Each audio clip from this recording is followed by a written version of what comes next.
nak pergi cycling, nak pergi mana Chong? East Coast Beach. Itu Bedok Jetty. Bedok Jetty. Yap. So, jom. Ya.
Kita dah sampai dekat East Coast.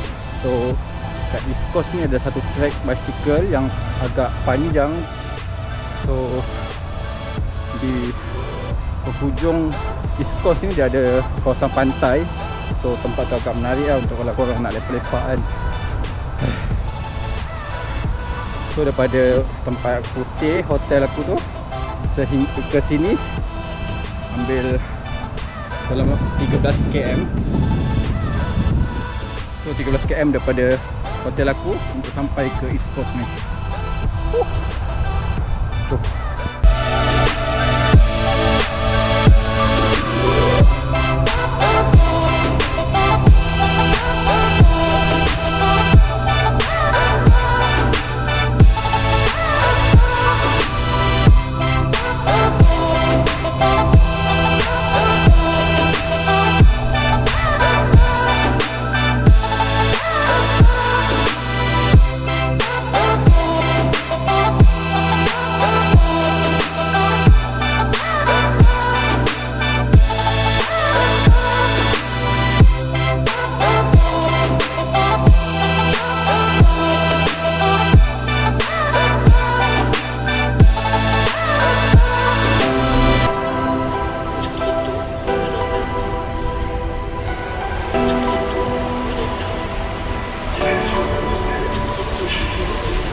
Tempat yang Chong dekat tadi, tempat mancing, jetty tu. So untuk orang mancing lah. Ya, semua orang mancing.